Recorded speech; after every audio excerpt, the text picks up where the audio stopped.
같은 김양호라고 합니다. 이제 남원역사연구회 회원들 많이 계신데요. 저도 남원역사연구회 회원이고, 저는 이제 제가 발표하는 내용이 소설이나 동화가 아니라는 것을 말씀드리기 위해서 제가 어떤 사람인지 잠깐 말씀을 드릴게요. 저는 인하대학교 사학과를 졸업을 했습니다. 역사를 공부하는 대학을 나온 건데 어렸을 때부터 역사를 좋아했어요. 그래서 중학교 2학년 때부터 사학과를 가겠다 마음을 먹고 그렇게 해서 대학을 가서 근데 열심히 공부하지 않았어요. 너무 한자가 많고 좀 재미가 없어서 열심히 공부하지 않았는데 결혼해서 한 10년쯤 지났을 때 남원에 이사 와서 보니까 남원 역사가 너무 훌륭한 거예요. 너무 대단하고 곳곳에 다 유적지예요. 그래서 남원에 와서야 비로소 제가 역사에 진짜 많이 빠져들고 제대로 공부했습니다. 그러다가 이제 역사동화 도자기 핀 눈물꽃이라고 썼고요. 남원의 정유재란 남원성 전투 때 일본에 잡혀간 도공들 이야기, 심수관과 이야기를 중심으로 썼습니다. 그래서 지금 3세 거의 다 나갔고 이제 4세 조금 있으면 찍을 거예요. 작년에 잘 나가고 있고 제가 졸업 논문까지 써놓은 건 제가 근현대사에 관심이 많았다는 사람 그걸 알려드리기 위해서 졸업 논문은 몽양 여운형의 생애와 사상, 여운형 선생 아시죠?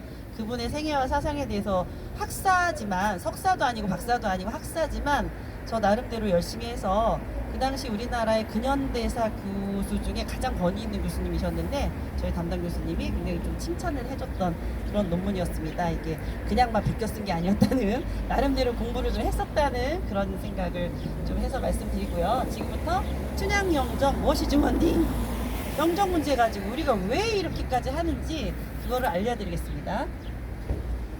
자, 무엇이 궁금할까요? 여기 누구일까요? 누군지 아시겠어요, 혹시? 단군. 단군. 유실 씨 혹시 알아요? 누군지? 단군 알죠? 자, 단군 영정 보고 나니까 딱 뭐가 궁금하세요? 뭐가 궁금하세요? 이 영정에 대해서? 김영신 선생님, 뭐가 궁금하세요? 진짜 저렇게 생겼을까요? 아, 진짜 저렇게 생겼을까요? 또, 뭐가 궁금하세요? 안경현 회장님? 영정 보니까 뭐가 궁금하세요? 못생겼다. 못생겼다. 뭐야? 어제 고등학교 3학년 저희 아들한테 물어봤어요. 딱 보니까 뭐가 궁금하냐? 언제 그렸어? 누가 그렸어? 이거 어디에 있는 거야? 이런 게 궁금하대요. 옷은 뭐 이런 거 안 궁금해. 눈이 너무 동그랗게 생겼다. 좀 졸린 것 같기도 하고 좀 이상하다. 우리 고등학교 1학년 딸내미한테 물어봤을 때는 동네 할아버지 같다. 저희 남편만 그냥 단군이네 이렇게 된 거예요. 별로 옷에 대해서 물감에 대해서 궁금해하지 않았어요. 요 단군 영정은 곡성에 단군전이 있는데 거기 있는 단군 영정이고 우리나라 최초의 영정이에요. 평양의 1호, 곡성의 2호. 그러니까 남한에서는 가장 오래된 영정이에요. 그래서 얘는 90년도 되기 전에 2005년 등록문화재로 지정이 됐습니다. 자, 이거는 무엇일까요? 이 그림은 보신 적 있죠? 김병정 미술관에 가면 항상 걸려있는 여러 종류의 바보 예수가 있어요. 그 중에 하나고 예수님을 그렸는데 왜 이렇게 그렸을까? 그게 궁금하죠? 물감으로 그렸는지 먹으로 그렸는지 궁금하세요? 왜 이렇게 그렸을까? 예수님을. 그게 궁금하잖아요.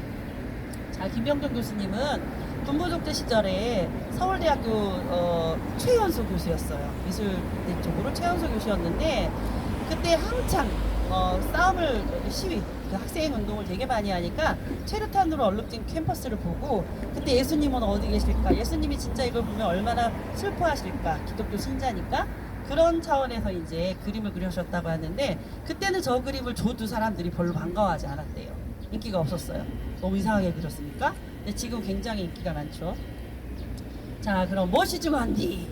어떤 그림을 볼 때 초상화, 영정 이런 걸 볼 때 우리는 뭐가 중요할까? 단군이나 예수, 춘향 이런 분들은 실존 인물이지만 실존 인물 같지 않은 인물이에요. 그렇죠? 이런 그림을 볼 때 우리가 이분들을 어떻게 고증하지? 도대체 무엇을 기준으로 고증하지? 사람들은 언제 누가 그렸는지 왜 그렸는지 이게 궁금하지 이게 작품성이 어떻고 물감이 어떻고 옷이 어떻고 이런 거 별로 중요하지 않아요. 궁금해하지가 않아요. 그래서 우리의 춘향 영정 여기에 대해서도 사람들한테 물어보면 딱 이거예요. 언제 그렸어? 누가 그렸어? 왜 그렸어? 그리고 그 밖에 무슨 사연이 있어?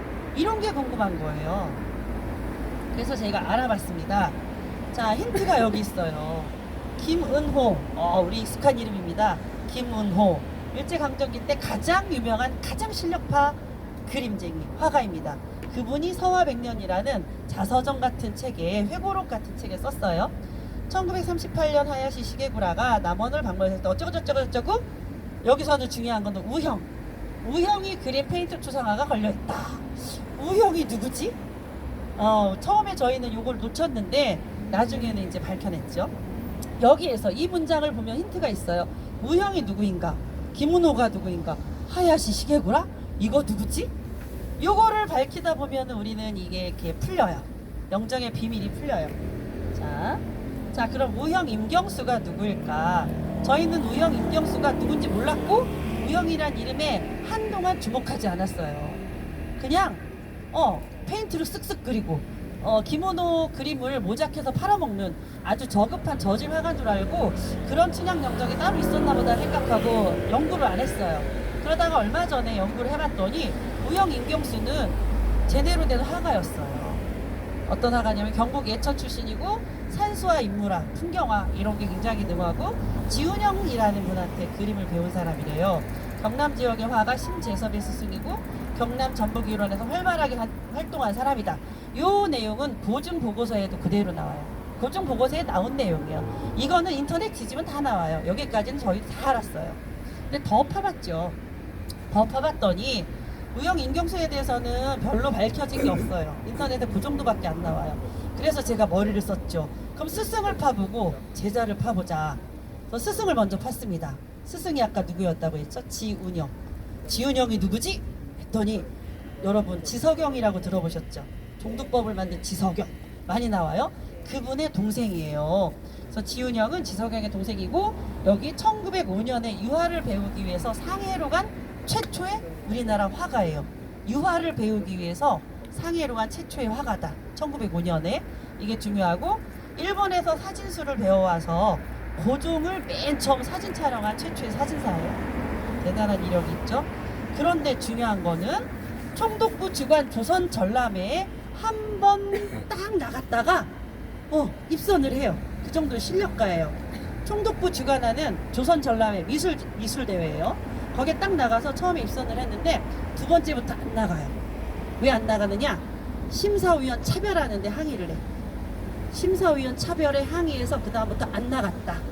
그 다음부터 제야 화가가 된 거예요. 일제강점기 총독부가 주관하는 조선 전람회 미술대회 심사위원 차별 어떻게 했을까 짐작이 가죠.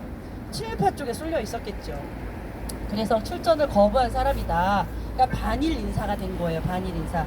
이게 중요한 거고 대표적인 제자가 황철이다. 대표적인 제자를 검색을 해봤더니 황철이 나와요.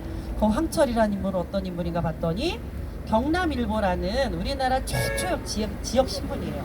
우리나라 최초의 지역 신문 진주에서 만들었습니다. 진주가 항일운동이 겁나게 센 데예요. 진주성 전투, 남원성 전투, 항일운동 비슷한 곳인데 경남일보를 만들 때 경남도 관찰사였어요. 그러니까 경남도의 마지막 관찰사죠. 조선이 망했으니까 마지막 관찰사였고 경남일보를 만들 때 지원을 해줘요. 관찰사인데도 최초의 지역 신문을 만드는데 지원을 해줬어요. 그럼 반일일까요? 친일일까요? 반일이죠. 네, 경남일보가 어떤 신문인지 알아야지 반일인지 친일인지 나오지. 경남일보는 나중에 일제에 의해서 폐간됐습니다. 자, 반일이에요? 친일이에요? 반일입니다. 반일이죠. 네, 지훈영의 제자 황철도 반일. 그런데 경남일보가 폐간되자 20년 뒤에 다시 영남 춘추라는 걸 진주 사람들이 돈을 모아서 만들어요. 근데 이것 역시 일제에 의해서 폐간됐습니다. 자, 진주사 이런 사람들. 그러면 제자 심재섭은 누구인가? 제자 심재섭을 봤더니 1937년생이고 83년부터 대한미술대전 입선 이후에 화려한 경력을 가진 경상남도의 유명한 대표적인 화가예요. 경상남도 미술협회 이사까지 지내시고 전시 경력이 19건. 스승과 제자가 다 유명한 화가예요.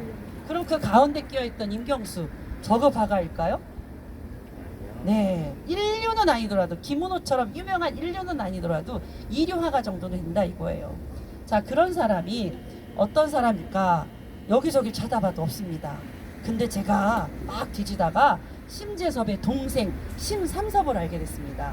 심삼섭 선생님하고 전화 통화도 했습니다. 심삼섭 선생님은 마산에서 50년 동안 화랑 표구사를 했습니다. 표구사는 그림을 이렇게 액자에다 넣는 표인데 50년 동안 한 분이라서 굉장히 그림을 잘 알아요.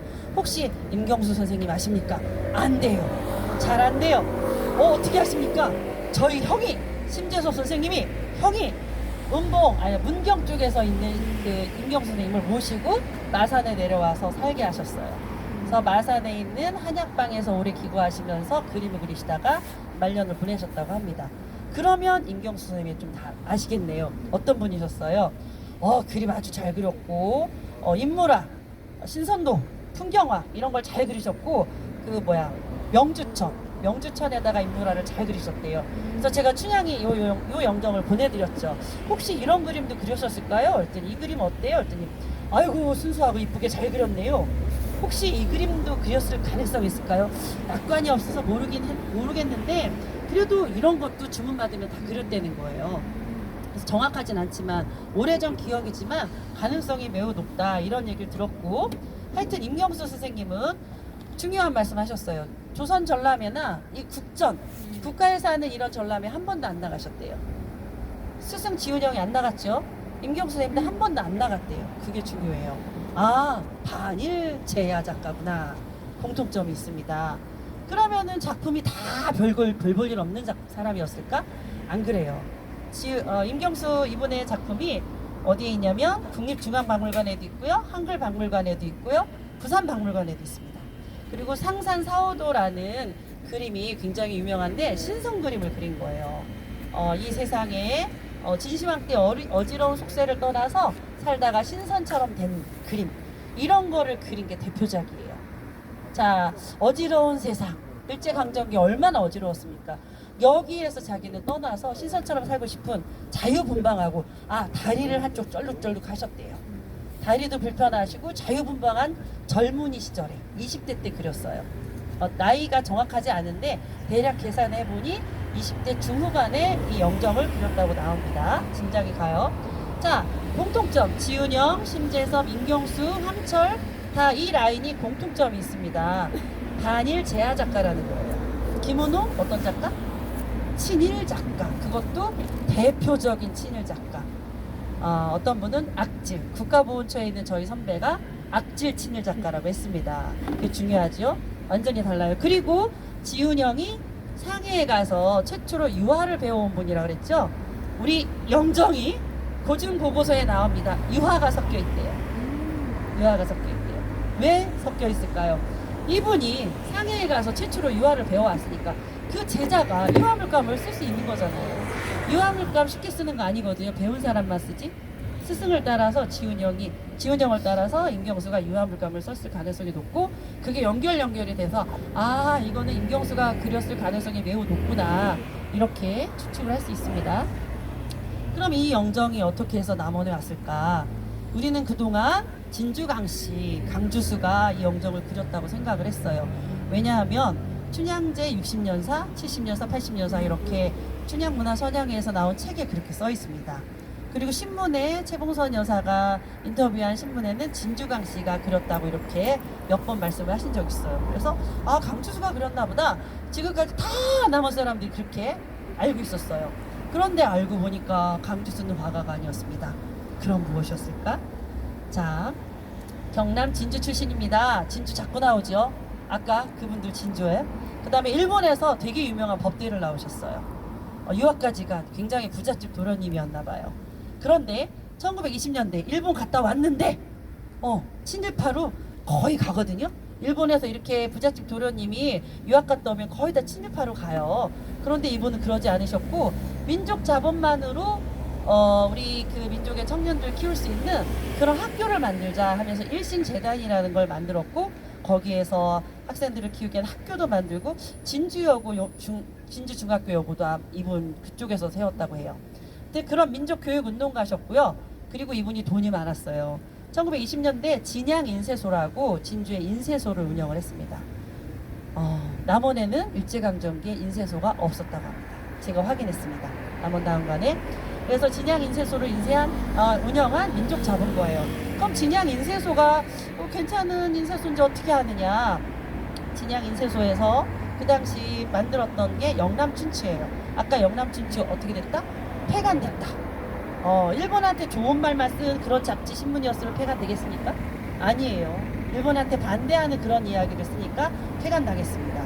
그런 진양 인쇄소 기억해 주시고요.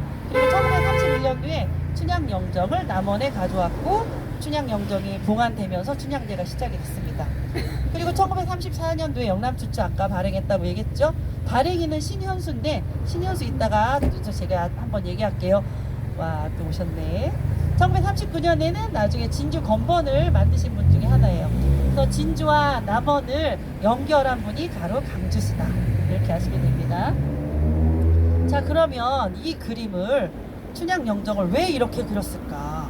이쁜 아가씨 춘향, 뭐 연애하던 댕기머리 긴 아가씨 춘향을 그리고 더 예쁘게 그릴 수도 있었는데 왜 하필 이런 모습을 그렸을까? 이거는 어사 부인이 된 춘향이를 그렸다고 했거든요. 쪽진머리 결혼한 여자예요. 그쵸?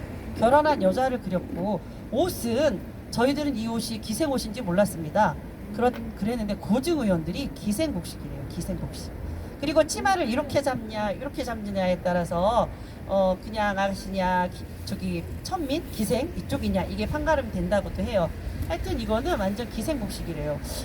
어사부인이 된 춘향인데 왜 기생옷을 입혔지? 기생은 천민 취급받은 사람이잖아요. 그래서 양반과 천민이 같이 그려져 있는 그림이에요. 진주에서 임경수라는 사람이 1929년부터 춘향 사당 만드는 운동을 했거든요. 왜 이런 그림을 그렸을까? 궁금하죠? 그래서 그 시대를 막 파봤습니다. 그 시대. 1923년 진주에서 백정들이 반란을 일으킵니다. 지금으로 말하면이죠. 바로 신분 타파 운동을 벌이는 거예요. 신분 타파 운동. 백정들이 굉장히 탄압을 막 받는 건 아니고 신분제 사회가 무너졌잖아요. 신분제 사회가 없어졌는데도 여전히 사람들은 백정이라고 매우 천하게 생각하고 같이 목욕탕도 안 가려고 목욕탕에 들어갈 때 백정들은 이마에다가 점을 찍어줬대요. 얼마나 기분 나쁘겠어요. 교회에 갈 때도 교회에 같은 자리에 안 앉고 백정은 따로 앉고 또 기생들조차도 백정들을 부르면 안 갔대요. 그러니까 백정들이 엄청나게 분노를 한 거예요. 일제강점기니까 일본 놈들한테 이제 항의를 했겠죠. 야, 우리 왜 보호 안 해주냐 이러면서 백정들이 막 크게 일어난 게 신분타파 운동, 형평사 운동이에요. 그게 1923년도에 일어나고 그때 전단지 7,000장을 배포했다고 합니다. 전단지 집에서 일일이 이런 거 썼을까요? 등사기를 밀었을까요? 전단지 7,000장 어디서 인쇄했을까요? 여기 진주예요. 아까 얘기했던 무슨 인쇄소? 진양 인쇄소. 자, 연결이 됩니다. 강주소하고. 그리고 1926년도에 형평사 운동이 서울에서 큰 대회를 열어요. 그 큰 대회 열 때 아까 얘기했던 백정들이 반란을 일으키는데 양반 출신인데 같이 했던 사람이 바로 신현수입니다.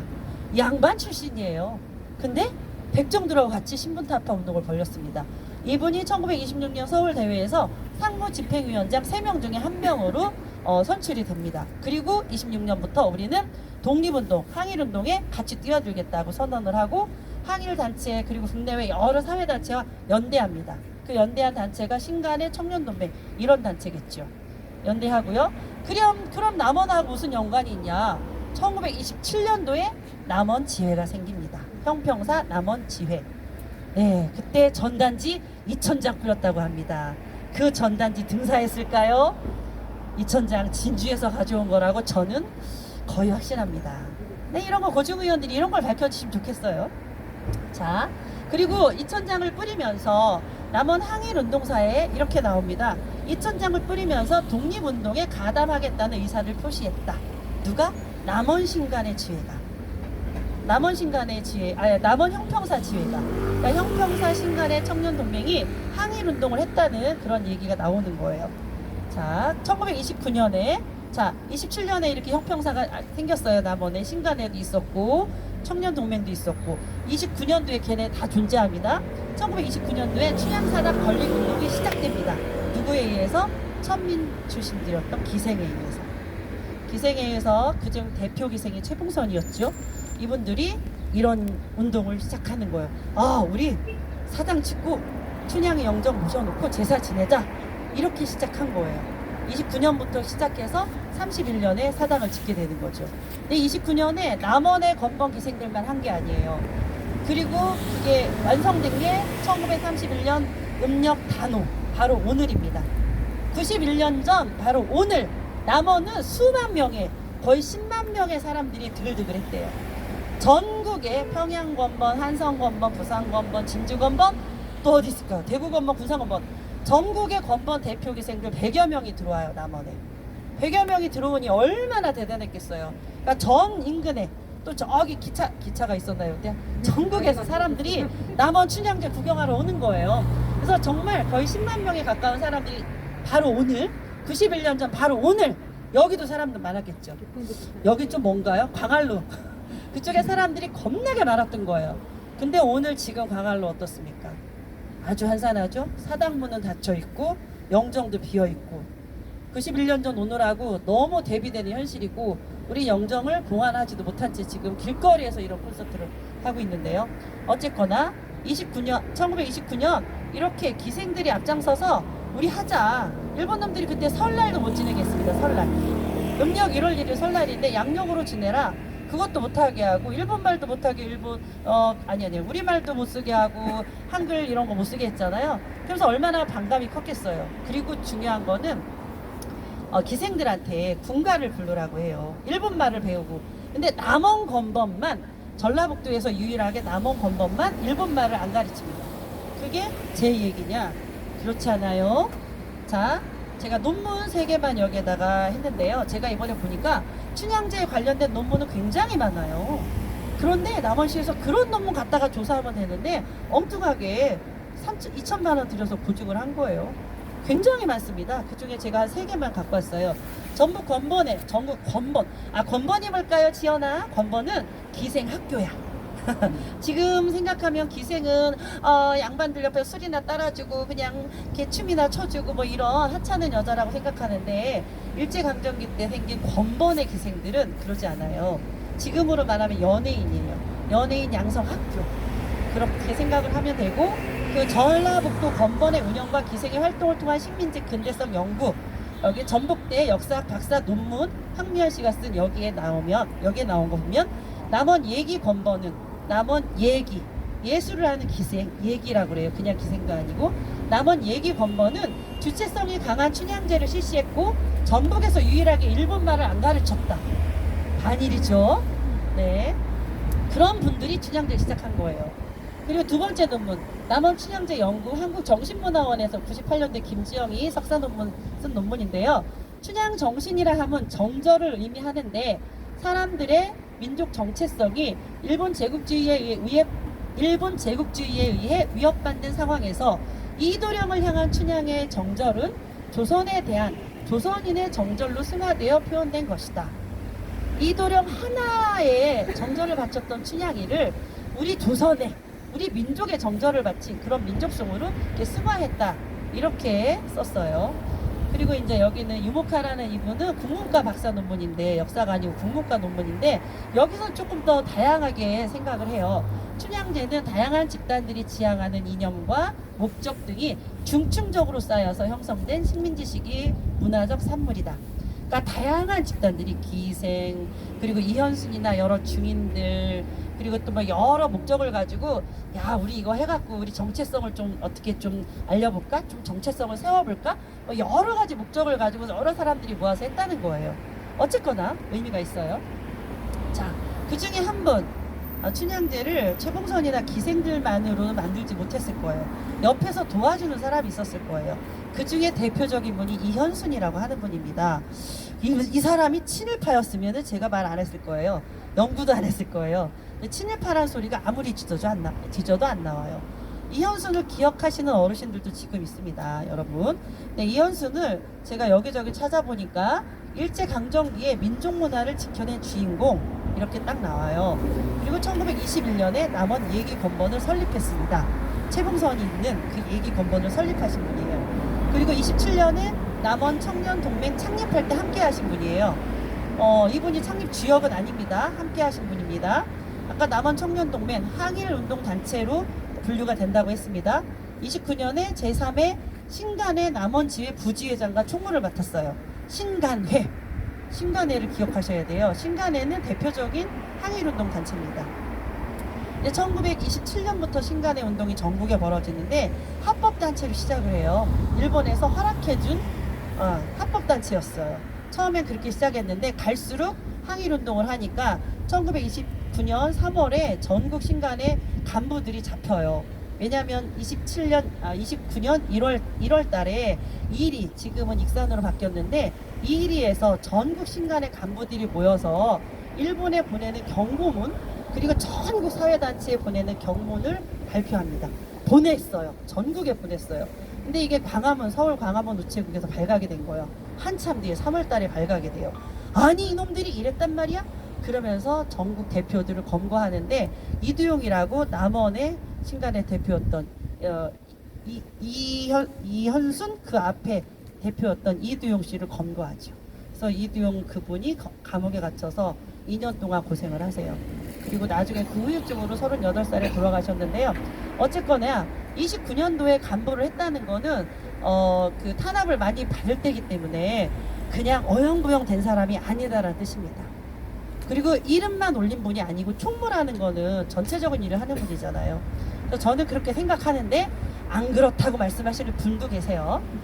자, 29년도에 세봉선과 함께 사당 건립운동을 주도하셨습니다. 자, 이런 분이 함께 하신 거예요. 친일파가 함께 한 게 아니라는 걸 말씀드립니다. 그리고 36년도에 지금 금암봉 알지요? 금암봉 위에 일제가 신사를 지었어요. 금암봉 위에를 다 자르고 거기다가 남원에서 제일 큰 신사를 짓는데 위에가 신사가 생긴다고 그럼 우리 밑에다가 정자를 짓자 해서 지은 게 금수정입니다. 그리고 46년도에 남원 중학교도 유치한 여러 가지 일을 하셨다고 합니다. 그러니까 이현순 선생님에 대해서는 여러 가지 조금 더 확실하게 정리도 좀 필요하실 것 같은데 우선은 이렇게 친일파가 아니다. 항일운동 했다고 인정하기 싫으면 민족주의자라고도 볼 수 있다. 이렇게 아시면 됩니다. 자, 그럼 이렇게 우리 민족주의자들이 반일 쪽에 선 분들이 영정을 그리고 진주에 사는 분들이 영정을 그려서 보내고 남원에 사는 분들이 사당을 지어서 춘향제를 시작합니다. 1931년 단오 오늘 그렇게 멀쩡하게 있었던 이 영정이 순환을 당하기 시작합니다. 정말 가슴 아픈 일이 벌어지기 시작하는데요. 1938년 하야시 시게구라가 남원을 방문했을 때 페인트로 쓱쓱 그려붙인 춘향상을 보고 저속하게 되어 있다고 개탄했다. 그때까지만 해도 내 그림을 위주에 팔아먹던 우형이 그린 페인트 초상화가 걸려 있었다. 아까도 한번 나왔던 문장입니다. 김은호가 자기 자서전에 쓴 얘기예요. 자, 1938년 하야시 시게구라가 왜 남원에 왔지? 하야시 시게구라는 누구지? 연도부터 확인해 볼게요. 38년 1937년에 일본이 중국의 베이징부터 여러 대도시를 다 공격한 중일전쟁이 시작이 됩니다. 그때 우리나라 이제 집안에 있는 숟가락 몽둥이 같은 거 다 뺏기던 시절이 이때예요. 일본 놈들이 전쟁 시작했으니까 우리나라 사람들, 우리나라 물자들, 우리나라 돈 다 빼앗아가던 시기입니다. 그리고 38년도에 제가 이걸 알고 정말 분노했는데 국민정신총동원이라는 운동이 시작이 돼요. 국민정신총동원 이 운동이 시작이 됩니다. 이거는 일본과 한국, 조선에서 같이 시작이 되고 대표적인 관변단체죠. 지금 전쟁이 일어났어. 국민정신총동원에서 이 전쟁을 승리로 만들어야 돼. 그러니 본토인 일본이나 조선, 반도인 조선이나 국민들 모두 다 정신 차려서 함께 나가자. 이런 운동을 하는 거예요. 그래서 각종 관제 행사에, 관에서 하는 행사에 한국인들을 다 참여시킵니다. 일본 정신으로 무장을 시키는 거죠. 그리고 일본어를 늘 사용하게 하고 창씨개명 이때 다 하게 하고 신사참배, 금암봉에 있는 신사 36년에 지었다고 했죠. 신사참배 강요하고 항민화 교육, 한국 식민, 황제의 백성이다. 이런 식민화 교육을 적극적으로 합니다. 그때 남원에 학교가 많았습니다. 용성초등학교뿐만 아니라요. 남원에 초등학교가 많이 생겼을 때요. 모든 학교에서 황민화 교육을 시키는 겁니다. 그리고 한국 식민 현양을 하고 내선일체를 완성하자. 이게 이 단체의 목표예요. 내선일체를 완성하자. 내선일체가 뭐냐면 일본, 조선 둘이 하나다. 일본과 조선은 하나다. 이거를 완성하자. 이게 목표예요. 어디가? 국민정신총동원 이 단체의 목표예요. 목표 또 하나 2300만 민중 전체를 조선 민중 전체를 연맹원으로 만들어서 종교단체, 사회단체 모두가 다 참여해서 다 황민화 교육을 하자, 황민화 시키자. 이게 이 단체의 목표입니다. 자, 그런데 그 단체의 전남연맹 이사장이 호남은행장 현준호였어요. 제가 이걸 어제 알았습니다. 어이가 없어요. 저는 그냥 호남은행장 현준호라고만 알았는데 어제 이걸 조사하다 보니까 국민정신총동원 전남연맹 이사장을 한 거예요. 이 전남연맹에서 아니 정신총동원 여기에서 한 게 현준호하고 남원의 연관성부터 말씀드리면 현준호는 내선일체가 평소 소신이다. 나의 소신이다. 그러면서 춘향사당이 본래 이런 태극문이 사당이었대요. 태극문이. 우리나라 모든 사당은 다 태극문입니다. 맞죠? 태극문이에요. 그런데 여기에 태극문입니까? 일장기입니다. 빨간 일장기에다가 단식을 쓴 거예요. 39년도에 현준호가 내선일체가 소신이다 그러면서 사당을 외석으로 바꿨다고 합니다. 그리고 하야시 시계구라가 남원에 올 때 현준호가 접대하고 김은호랑 하야시 시계구라가 사당 보러 오거든요. 영정 보러 오거든요. 그때 현준호가 접대를 하고, 자, 그리고 현준호가 이런 정신총연맹을 하면서 우리나라 남자들 다 끌고 가서 이제 총알바지로 썼죠. 그리고 여자들 다 끌고 가서 어떻게 했습니까? 종군회 한번 만들었습니다. 김복동 할머니. 그리고 오늘 제가 도서관에서 애들하고 수업할 때 우연히 딱 켰는데 나오시네요. 하늘이 저한테 이렇게 주십니다. 이분 누군지 아시겠어요? 길원옥 할머니예요. 길원옥 할머니. 남원 소녀상 길원옥 할머니가 모델이시잖아요. 길원옥 할머니가 13살 때 끌려간 거예요. 무엇으로? 국민정신총동원 연맹 이거. 자, 일본 놈들이 혼자 한 거 아닙니다. 친일파 조선 사람들이 앞장서서 이 현준호 같은 놈들이 다 그렇게 해서 우리 아이들 다 끌려가서 그렇게 당하게 만든 거예요. 그리고 김은호가 어떤 놈이냐?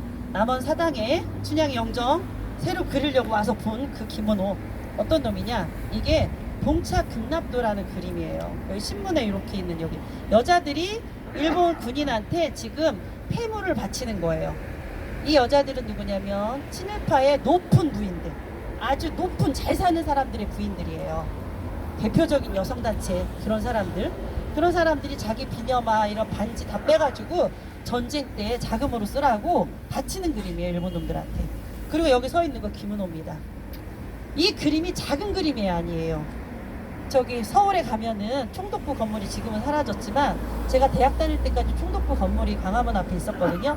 엄청나게 커요. 어마어마한 그 총독부 건물 1층 현관에 아주 크게 그려져 있었던 그림이래요.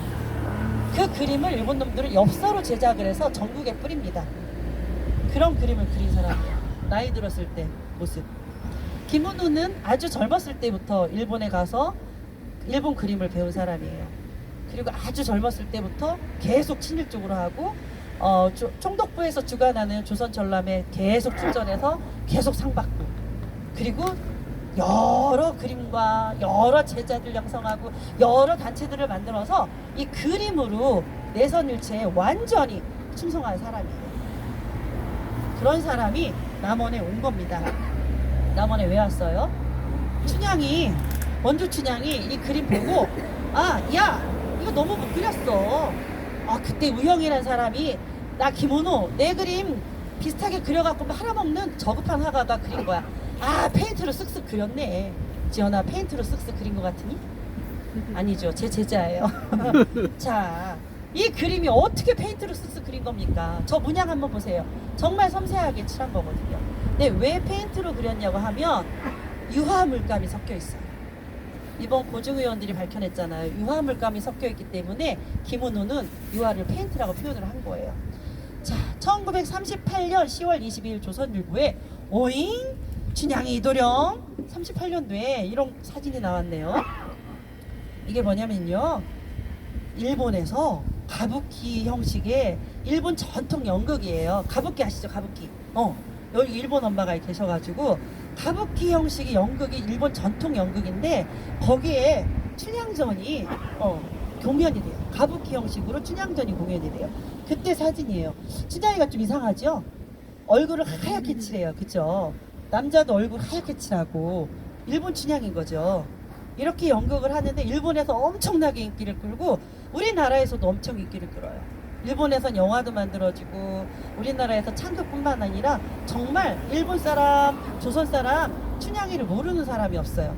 이야, 춘향이 엄청 인기 있는데 이거 우리 내선일체에 활용하자. 여기 써 있습니다. 내선일체 예술의 악수. 내선일체 예술의 악수. 오, 춘향이 일본 가부키랑 만났네. 오, 이거 내선일체로 활용하면 되겠다. 그래, 가자. 남원으로 사당에 딱 와봤더니 가부키 춘향이랑 달라. 안 이뻐. 가부키 춘향으로 바꾸자 해서 김은호가 그린 거예요. 김은호가 새로 그린 거예요. 하야시 시게구라, 아까 얘기했죠. 그 사람은 조선 식산은행장입니다. 식산은행이 뭐냐면 지금 한국은행 같은 거예요. 제일 큰 은행이에요. 그 은행에서 어떤 일을 했을까요? 조선 사람들의 돈을 다 긁어 모아서 일본으로 보내는 거예요. 그 돈으로 뭐 했을까요? 전쟁하는 거죠. 자, 그런 하야시 시게구라가 서울은행에 있어야 될 은행장 하야시 시게구라가 김은호랑 같이 남원에 와가지고 이거 보고 다시 그려. 김은호, 내가 돈 줄 테니까 다시 그려. 그래서 그린 거예요. 그려서 그럼 본래 있었던 춘향이를 떼고 요것만 달면 되지? 그러지 않았어요. 내선일체 조선 춘향이 일본 춘향이 같이 나란히 걸어놓고, 야, 조선하고 일본하고 사이좋게 같은 식구야, 하나야, 이렇게 홍보한 거죠. 그래서 사람들이 이때 엄청나게 많이 왔대요. 왜냐하면 하야시 시게구라 그리고 일본의 그런 언론들이 이걸 광고를 엄청 해요. 제가 기사를 보니까 전국에 남원에 김은호가 그린 춘향이가 다시 입성을 한다, 입혼식 거대하게 하니까 그것도 지시를 하야시 시게구라가 했대요. 입혼식을 거대하게 하라, 엄청나게 한다. 광고를 막 때리니까 저기 전주 서울부터 기차에 그냥 사람들이 매달려 오는 거야. 남원 가자, 춘향제 엄청나게 한다는데 가자. 엄청나게 많이 옵니다. 자, 그리고 그렇게 39년부터 춘향제는 되게 크게 사람들이 많이 오고 전국에 다 알려지고 그랬어요. 그럼 45년 됐습니다. 우리나라가 해방이 됐죠. 그러면은 그 가부키 춘향이 이거를 없애야 돼요, 말아야 돼요? 없애야 되잖아요. 안 없애고 그대로 갔습니다. 우리 친일파 청산했습니까, 못했습니까? 못했잖아요. 그거랑 똑같아요. 이거 청산을 못한 거예요. 그대로 똑같이 가다가 1950년대 6.25 전쟁이 벌어지죠. 그 6.25 전쟁 때 6.25 전쟁 터졌다. 그러니까 이 영정을 처음 그리게 하신 분이 최봉선 여사인데, 그 최봉선 여사가 얘를 머리에 이고 피난을 가요. 이 영정만 머리에 이고 피난을 가, 추천으로. 그리고 이거 혼자 남았어요. 피난 갔다 오니까 이 영정은 칼을 맞아가지고 찢어져 있어요. 그러니까 얘는 버렸겠죠. 그래서 이 영정 하나만 남아서 쭉 갑니다. 언제까지? 1961년까지 가요. 1961년까지 가는데 어느 날 갑자기 가부키 춘향이가 다시 나타나요. 아니, 이게 어떻게 된 거지? 1962년이죠. 2년도에 내각수반 송요찬이가 와가지고, 아이고, 얘 혼자 있네. 야, 옛날에 그 춘향이 다시 불러와. 김은호 다시 그려주세요. 다시 그려줘. 근데 현주는 혼자 한 게 아니에요. 여기 송효찬이라고 하는데 송효찬 혼자 한 게 아니에요. 그 당시 60년에 남은 사람들이 이 영정을 그리워한 사람들이 있었나 봐요. 돈을 모아가지고 김은호한테 다시 그려달라고 부탁을 했다고 합니다. 그런데 그 돈이 사라졌어요. 김은호한테 전달이 안 됐어요. 그리고 60년에 이 영정이 남원에 못 와요. 그냥 김은호가 갖고 있었어요. 뭔가 이 그림이 남원에 오는 걸 반대하는 사람이 있었던 거겠죠. 그러니까 김은호가 그림은 그렸지만 다시 못 오는데, 이 송효찬이라는 사람이 야, 내가 줄 테니까 갖다가 올리자 한 거예요. 그래서 63년도에 둘이 같이 나란히 이렇게 다시 서요. 아니, 62년도에 서요. 그런데 송효찬이가 63년도에 와가지고 그럽니다. 외국인 관광객을 위해서 이쁜 춘향이, 젊고 이쁜 춘향이가 필요해. 얘는 치워버려. 그래서 얘가 완전히 뒷방으로 물러나요. 춘향사당 뒷방에 있다가 지금 박물관이 90 몇 년도에 지어진 것 같은데 그 박물관으로 가게 되는 거예요. 그래서 지금까지 박물관 수장고에 잠들어 있습니다. 그럼 제가 송효찬이 어떤 사람인가? 미술적으로 굉장히 안목 있고 훌륭한 사람인가? 그런 사람이 이렇게 얘기했으면 뭐 할 수 없다 이럴 수도 있습니다. 그러고 싶지 않지만 송효찬을 찾아봤습니다. 제가 지금까지 역사 많이 했지만 지금까지 제가 생각해 봐왔던 사람들 중에 가장 사람을 많이 죽인 사람이에요. 어떻게 죽였냐? 일본군 상사였습니다. 이 사람은 박정희랑 같이 일본군 장교, 박정희는 일본군 장교했다면서요. 근데 송효찬은 일본군의 상사였어요. 일제강점기 때 상사로 중국에 가서 막 전쟁을 했던 사람이겠죠. 그리고 거기서 일본군들이 중국 사람들을 어떻게 죽이는지 다 봐오고 배운 사람이에요. 그래서 제주 4.3 항쟁이 일어났을 때 중산간 마을 일반 사람들도 다 죽였잖아요. 다 불지르고 일반 사람들, 군인도 아니고 뭐 빨갱이도 아니고 뭣도 아닌 일반 사람들, 그런 사람들까지 다 죽였잖아요. 그 대장이 바로 송효찬이었다고 합니다. 송효찬이 일반 민간인 애 어른 할 것 없이 다 그냥 죽였어요. 그리고 지리산 빨치산, 남원의 지리산 빨치산을 토벌하러 내려온 사람이었어요. 빨치산 토벌할 때도 정말 많이 죽인 사람이에요. 이런 사람이 그냥 사람 죽이는 거 눈 하나 깜짝 안 하는 사람이 바로 이런 말을 한 겁니다. 외국인 관광객으로 해서 젊고 이쁜 춘향이를 대체하라. 그래서 쫓겨난 겁니다. 그래서 이것만 가지고도 우리는 이 춘향이를 다시 복원을 해야 된다는 거 당연한 거 아닙니까? 고증이고 뭐고 필요 없습니다. 전 여기까지만 강의를 해도 된다고 봐요. 이게 누가 그렸고 무늬가 어떻고 얼굴이 어떻고 이런 얘기 할 필요가 없어요. 여기까지만 얘기해도 우리는 이 춘향이는 당연히 제자리로 돌아와야 돼요. 자, 그리고 또 하나 당연히 돌아와야 될 이유가 있어요. 남원 춘향제를 시작하신 분이 바로 이분입니다. 이분은 아까 얘기했던 남원 권번 예기권번의 대표 기생, 으뜸 기생, 바로 최봉선 선생님이세요. 최봉선 선생님 연로하실 때 60대 모습인데요. 이분이 조선일보하고 인터뷰한 기사예요. 여기에 보면 관에 밀려난 고전 춘향의 초상화를 보기시키려는 노력, 노기들의 끈질긴 노력. 자, 노기들, 늙은 기생들의 노력은 끈질기다. 이분 혼자가 아닙니다. 늙은 기생들, 그때 이 영정을 모시고 재앙을 지냈던 연세 드신 그 옛날 기생들은 이 영정이 돌아오기를 굉장히 끈질기게 노력을 하셨어요. 그리고 이 신문 뒤쪽에 나오는데 이 영정이 돌아올 수 있도록 나는 끝까지 노력하겠다. 관에 선전포고를 하였다. 이렇게 끝나요. 근데 그 꿈을 이루지 못하고 병들고 그리고 재산도 다 잃고 부산관이라는 지금 제1은행 사거리에 중앙북로약국이 있는데 바로 그 자리에 부산관이라는 큰 요리집을 하셨대요. 근데 그것도 나중에는 이제 다 이제 잘 안 되고 해서 병들고 재산도 없고 그래서 고향인 부산으로 가셔서 돌아가셨다고 하는데 어쨌든 간에 이분과 그 당시 그 노기들은 이 영정을 다시 돌려놓고자 그렇게 했었어요. 근데 그 얘기를 지금까지 남원시장 그 누구도 단 한 명도 이 목소리에 귀 기울이지 않고 우리가 작년에서야 이걸 알게 된 거예요. 60여 년 만에. 그리고 제가 이제 마지막으로 드리고 싶은 말씀, 마지막이 아니네.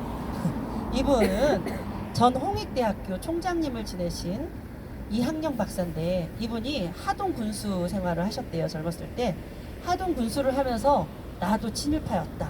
군수 이상은 다 친일파였다. 이렇게 고백을 하셨어요.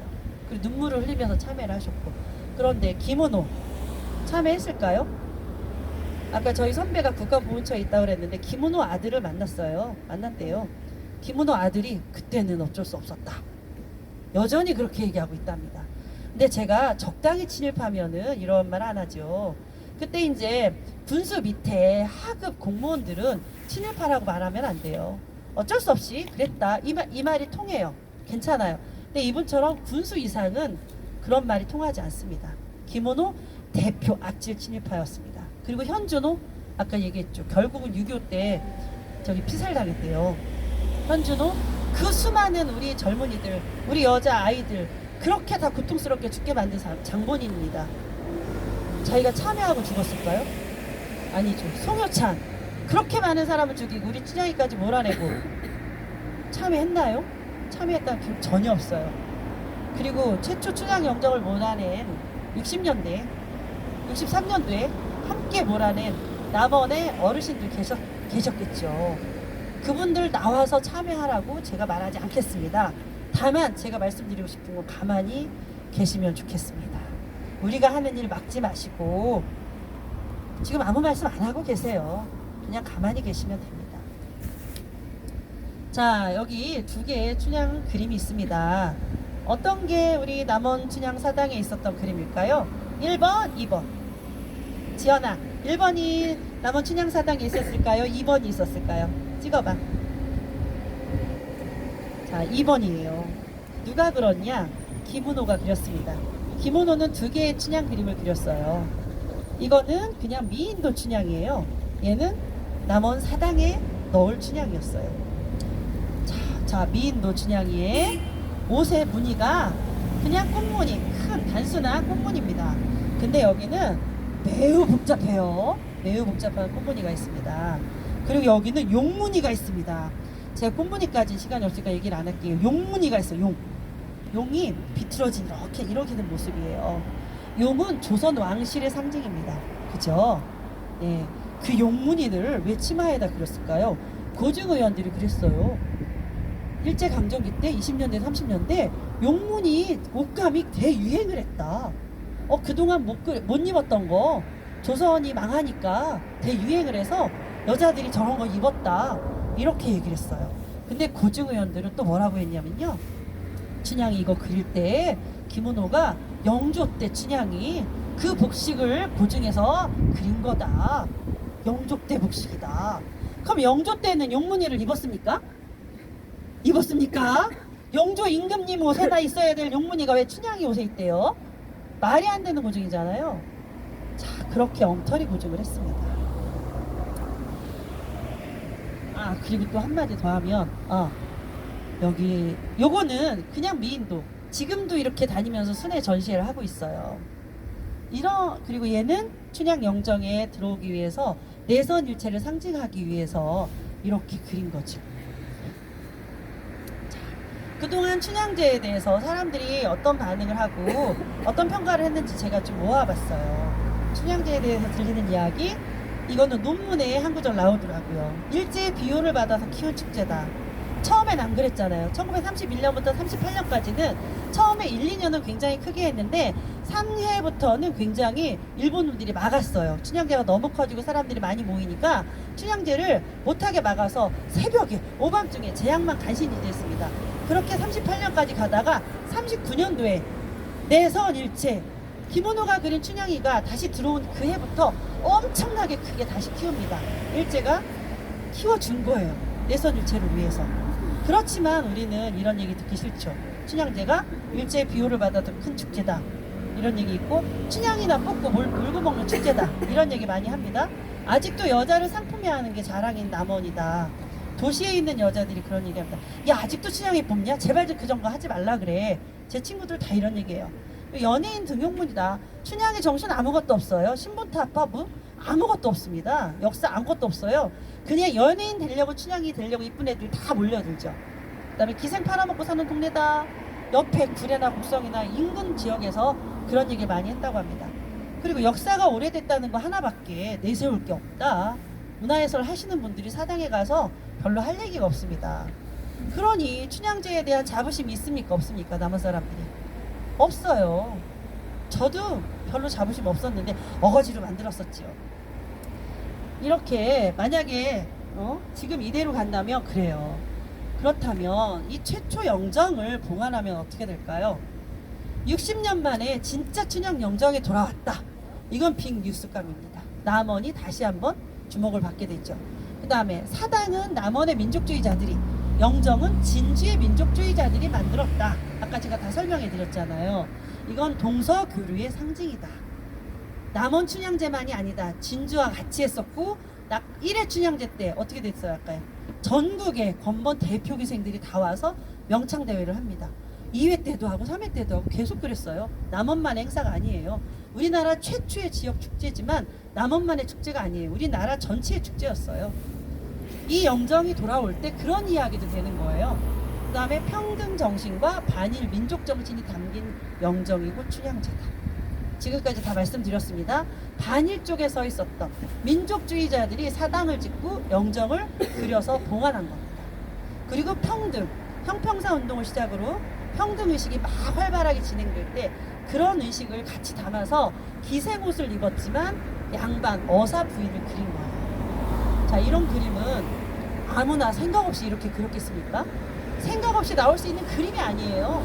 생각 없이 그렸으면은 춘향전 속에 나오는 우리 모 의원님들 다 그럽니다. 춘향전 속에 나오는 그런 춘향이를 원합니다. 의원님들 많이 아직도. 춘향전 속에 나오는 춘향이 어떤 춘향이에요? 이도령하고 진하게 사랑하는 춘향이, 그죠? 그 춘향이 이뻤을까요? 안 이뻤을까요? 이쁜 춘향이를 원하시는 거예요. 자, 이쁜 춘향이 그냥 쉽게 그릴 수 있어요. 왜 이렇게 그렸을까? 평등의식 담으려고 그런 거예요. 자, 그리고 아까 얘기했죠? 유화가 그려져. 유화 물감이 들어가 있는 최초의 영정일 가능성이 있다. 1929년, 30년 그 당시에 유화 물감으로 영정을 그린 사람이 있을까요? 제가 아는 화가들한테 다 물어봤는데 글쎄 없을 것 같은데요. 이런 걸 고증 의원들이 찾아냈으면 좋겠습니다. 최초의 유화 영정인지. 자, 이렇게 되면 춘향제의 명예가 회복되고요. 남원의 위상이 높아질 거라고 저는 확신합니다. 그렇다면 영정을 새로 그려? 저희가 용역 보고서 뭐죠? 그 정보 공개 청구를 통해서 그동안 남원시가 새로 제작하려고 했던 그 날짜별로 다 뽑아봤어요. 작년부터 이미 새로 제작하려고 다 들어가 있었어요. 날짜 다 나옵니다. 영정 새로 제작하기 위한 뭐 보고회 뭐 어쩌고 저쩌고 다 나와요. 처음부터 지금까지 새로 그리려고 설문지 조사했고요. 새로 그리려고 고증을 한 증거가 다 나와 있습니다. 좋아요. 새로 그리세요. 새로 그리면 어떤 일이 벌어질까요? 지금까지 말한 모든 역사들이 다시 다 수장고에 들어가 버립니다. 자, 수장고에 다시 감금시키세요. 남원 역사 90년 그 찬란한 남원 역사를 다시 묻어두세요. 남원 어떻게 되나 볼게요. 그 다음 누가 어떻게 그려도 대다수가 만족할 영정은 나올 수가 없습니다. 지금이 1930년대입니까? 1930년대 김원호 영정을 보고도 평가가 하늘과 땅이었고요. 임경수가 그렸던 이 최초의 영정을 보고도 평가가 하늘과 땅이었습니다. 그 자료가 다 있어요. 신문에 다 나옵니다. 누구는 이 영정을 보고 엄청 잘 그렸다 그러고 누구는 이 영정을 보고 아유 이거 그림 보러 괜히 왔다 그러고 이게 다 나와요. 저희가 다 나와 있는 거 알려드릴게요. 자, 지금 2021년 미의 기준이 너무너무 다양합니다. 제가 보는 아름다움, 여러분들이 보는 아름다움, 우리 여기 고등학교 1학년 여자친구 있어요. 저 친구가 보는 아름다움 지금 새로 그려요. 이 영정은 앞으로 100년 200년 가야 되는데 그 이후에 우리 후손들은 지금 그린 그림 마음에 들어 할까요? 남원에 폭탄을 터뜨린 겁니다. 폭탄을. 그 다음에 이런 얘기 많이 들어요. 코로나19 때문에 경제가 이렇게 안 좋은데 엉뚱한데 돈 쓰고 있다. 그 설문지 용역한다고 1,000만 원 썼고요. 고증한다고 2,000만 원 용역 썼습니다. 3,000만 원 썼습니다. 작년 겨울부터 지금까지 3,000만 원. 저 3,000만 원 없습니다. 개인 돈. 저 주세요. 저 지금까지 우리 강 회장님하고 연구했는데 돈 한 푼도 안 받고 택시비 엄청 들어가면서 전기세 엄청 들어가면서 지금까지 연구한 거예요. 저 3,000만 원 그렇게 날렸습니다. 그리고 행정력 낭비다. 이 행정력 낭비. 자, 이 영정이 지금 어디에 있습니까? 남원 향토박물관 수장고에 있습니다. 남원 향토박물관 수장고에 있는 영정을 누가 연구해야 되고 누가 설문지 조사 이런 걸 만들어야 되고 누가 그러면은 고증 그 보고서 뭐지? 이런 걸 만들어야 됩니까? 박물관 학예사죠. 박물관 학예사가 할 일을 지금 남원 시설관리사업소 담당 주무관이 했어요. 관리도 잘 못하고 엉뚱하게 지금까지 진행되어 온 겁니다. 이런 거에 대한 반성과 잘못됐네? 그럼 우리가 얘기해 준 거 그러네요. 빨리 시정하겠습니다. 이렇게 하지 않았어요. 지금까지 한 번도 지금까지 그러지 않았어요. 인정하지 않았어요. 단 하나도. 정말 아쉽습니다. 자, 저희가 여기서 많은 분들을 만나서 이렇게 성명서도 드리고 설명을 막 해드려요. 그리고 남원시에서 이렇게 새로 그리려고 합니다. 어떻게 생각하세요? 많은 사람들이 그 있는데 멀쩡한 거 있는데 왜 그려? 100%입니다. 단 한 명도 제가 여기서 한 적어도 몇백 명은 만났을 거예요. 그리고 제가 사람들 많이 이렇게 강의를 하는 사람이라 보는 사람마다 강의할 때마다 얘기해요. 청소년이건 어린이건 어른이건 단 한 명도 못 봤어요. 아, 새로 그리는 게 나을 것 같은데요. 이렇게 말해서 한 명도 못 봤어요. 그리고 어느 할머니가 이 현장에서 그러셨어요. 새로 그리면 역사의 맥이 끊어지지. 70대 할머니도 압니다. 초등학교 3학년도 압니다. 그런 걸 왜 인정을 안 하실까요? 시장님, 그리고 의원님들, 그리고 여러분들. 자, 역사를 잊은 민족에게 미래는 없다, 이런 말 우리 아이들 정말 잘 알아요. 제가 역사 강의하러 가면 아이들 이 말 정말 많이 알아요. 저는 마지막으로 말씀드립니다. 역사를 잊은 남원에게 미래는 없습니다. 네, 감사합니다.